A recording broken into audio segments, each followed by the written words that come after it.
자, 여러분, 지난 시간까지 이제 용접에 관해서 공부했어요. 용접 공부하고 나면 이제 우리가 보통 용접부의 표면을 처리하는 방법, 또 내지는 용접부에 이제는 관련된, 도장 관련되는 것도 나올 수 있고요. 또는 또 우리가 이 도장을 할 때, 도장을 이렇게 하지 않아야 되는 부분 같은 것도 있기도 해요. 그래서 이제 우리가 도장에 관련되는 이런 내용들이나 이런 것들은 또 후반부에 도장 및 피복 쪽에서 다시 다루고 있어요. 그래서 도장에 관련되는 이런 것들은 그 후에 다룰 것이다 라고 하는 거고요. 그 다음에 이제 용접부에 이제 표면 처리라는 것은 뭐냐면, 용접을 지난번 공부했었잖아요. 그럼 용접을 하게 되면 이제 발청되기 쉬운 부분이 있어요. 왜? 용접을 했으면 센 물을 이렇게 녹여서 우리가 채워놨잖아요. 그러다 보니까 녹슬 수 있다는 얘기입니다. 그래서 발청되기 쉬운 부분이기 때문에 우리가 반드시 블라스팅 방법에 의해서 표면 처리 등급 기준 이상으로 처리하도록 되어 있어요.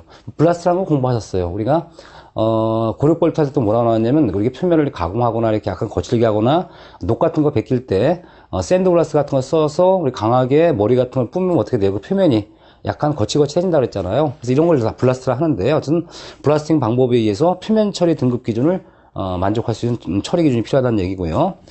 그 다음에 이제 우리가 용접 과정에서 발생한 용접 비드 같은 게 있어요. 이게 이제 결함이 생길 수가 있는데, 완전히 수정원에 표면 처리하도록 되어 있습니다. 용접 비드는 뭐냐면, 이 용접을 하게 되면, 이렇게 용접을 하게 되면, 이 용접열이 나타나는데, 이런 부분이 이제 결함이 생길 수 있다는 얘기입니다, 지금.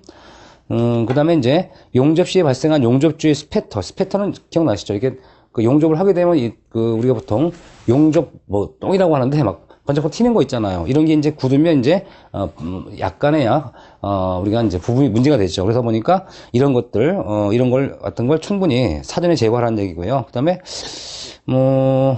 용접부 주변에 이제 스패터 부착을 위해 처리 약품 등을 사용할 경우도 있대요. 이럴 때는 당연히 이를 제거해야 되는 거죠. 표면 처리 작업 시에. 그다음에 용접부는 72시간 방치한 후 전처리 및 도장하도록 되어 있습니다. 72시간 기억하시면 돼요. 어쨌든 용접부는 72시간 정도를 방치가 한 후 천처리 및 도장을 한다라고 하는 거. 그래서 현재 용접부의 표면 처리는 이렇게 한번 보시면 될 것 같아요. 도장이라든가 도장하지 않은 부분 이런 것들은 또 나중에 제가 우리 도장 및 도금 및 피복이라고 하는 부분을 따로 제가 설명을 합니다. 그래서 현재 이런 거 그냥 보시고, 그럼 이제 나머지 다시 우리 교재 내용 보면 또 철골 현장 용접에 관련되는 것과 용접에 관련된 얘기가 굉장히 많이 나와요. 그래서 이쪽을 좀 공부를 좀 더 하셔야 될 것 같아요. 그래서 우리가 철골 용접 관련되는 이론들이 계속 나오는데, 이때 철골 현장 용접이 나와요. 철골 현장 용접.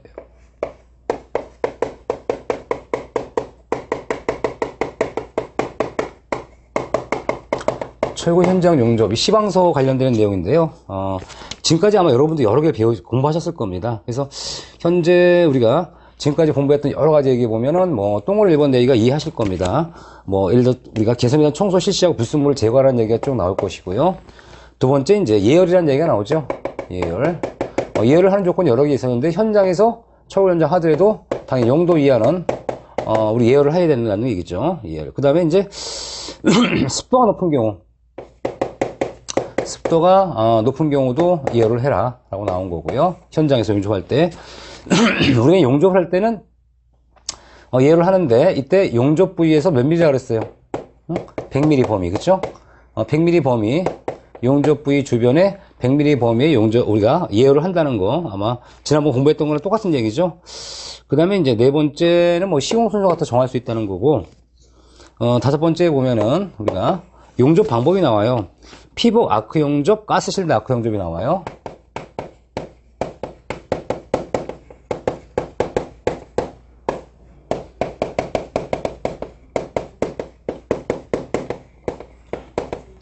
자, 그렇죠?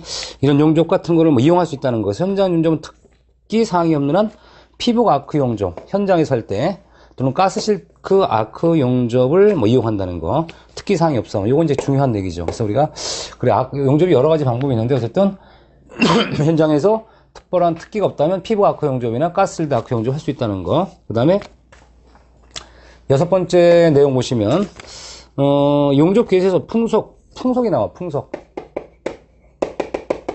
풍속이 나오는데요. 피복 아크 용접, 실드 아크 용접.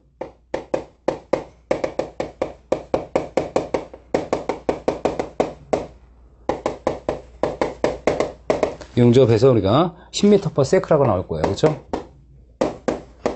초당 10m라는 얘기고요. CO2 반자동 용접에서는 이렇게 요 2자를 잘 기억하세요. 2m/s로 나오죠?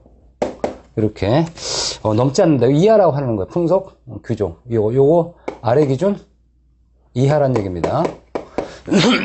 그 다음에 일곱 번째, 외부를 고장력 볼트 접합하고 플랜지를 현장 용접하는 등의 볼트와 용접을 혼용하는 접합을 사용할 때는 원조로 고장력 볼트. 이게 뭐냐면 우리가 현재 중요한 포인트는 외부와 플랜지를 혼용해요. 그러니까 뭐냐면 플랜지와 외부, 플랜지라든가 이 외부 부분에 우리가 혼용 용접, 혼용 접합이라 할게요. 혼용 접합할 경우는 어떻게 해야 되느냐 하면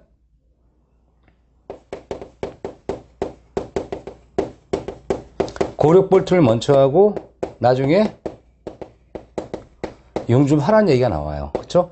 자, 요건 좀 제가 설명을 좀 드려야겠네. 자, 그럼 여기 이제 뭐 철골 용접을 현장에서 용접할 부분이야.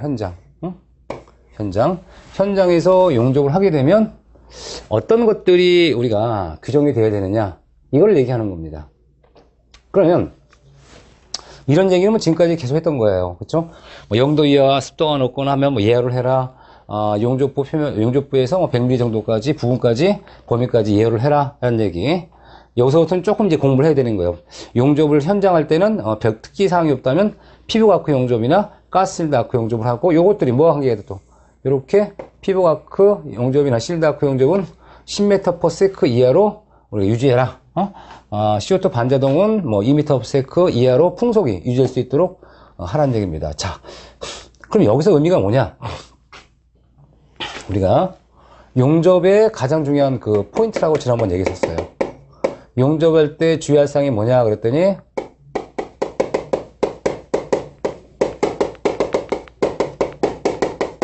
이런 얘기했죠. 대기 접촉을 차단해라. 그럼 이 대기 접촉을 차단하라는 얘기가 뭐예요? 대기 접촉을 차단하는 얘기는 용접을 하는 동안에 우리가 대기와 접촉되면 불순물이 생긴다든가 용접을 안 좋다 그랬죠. 그러면 이 대기 접촉을 차단하려면 어떻게 해야 돼요? 대체 그러면 피부 아크 용접 같은 경우는요, 자, 이런 얘기 했어요. 피부 아크 용접은 용접 번쩍번쩍 이제 아크 발생하고 여기 용접 피복제가 있어요. 피복제가 있으면 용접이 돼서 흘러나갈 정도가 되면 이때 피복제가 이렇게 감싸고서 맨 마지막에 뭐가 된다. 이 피복제가 계속 대기 접촉을 차단한다 그랬었죠. 이게 바로 뭐냐면 피복 아크 용접. 이 피복이라는 것은 화면에 보시면 이게 피복이 뭐예요? 피복제가 있는 아크 용접이라는 뜻이에요. 그러니까 피복제가 결과적으로 대기 접촉 차단하는 역할을 하는 거예요. 근데 이 가스실드 아크 용접은 뭐냐면 얘는 피복제가 없어요. 피복제 없이 뭐냐면 가스 실드를 이렇게 발생시키는 거예요. 가스를 발생시키면 어떻게 돼요? 안 보이죠? 그렇죠? 안 보이는 이런 용접. 그럼 가스가 이렇게 발생시니까 현재 이렇게 가스를 통해서 대기 접촉을 차단하고 용접할 수 있도록 해주는 겁니다. 이게 가스실드 아크 용접을 얘기하는 거예요. 그래서 가스실드 아크 용접은 결과적으로 이 가스가 하나의 뭐가 되는 거예요? 얘는 용접봉 자체가 피복제 없겠지? 피복제 없지만 가스를 발생시켜서 용접을 하니까 대기 접촉을 차단할 수 있다는 걸 얘기하는 거고요. 또 때에 따른 또 CO2 반자동 용접도 마찬가지로 CO2를 발생시켜서 대기 접촉을 차단해. 근데 이제 문제는 뭐냐면 피부 아크나 실드나 CO2나 문제는 뭐냐? 바람이 막 세게 불면 어떻게 돼요? 바람이 세게 불면 이 우리가 피복제 같은 게 위에 올라왔던 게 한쪽으로 흘러나가면 대기 접촉이 되겠죠. 또는 이런 가스가 이렇게 바람에 의해서 날아가면 어떻게 돼요? 대기 접촉 차단할 수 없겠죠. CO2도 우리가 바람이 막 불면 어떻게 돼요? 대기 접촉 차단할 수 있는 이런 장치들이 없어지겠죠. 그래서 피부 아크 용접이나 실드 아크 용접은 10m/s, CO2 반자동 용접은 2m/s 이하의 우리가 풍속을 우리가 규정을 짓고 그 풍속 이하로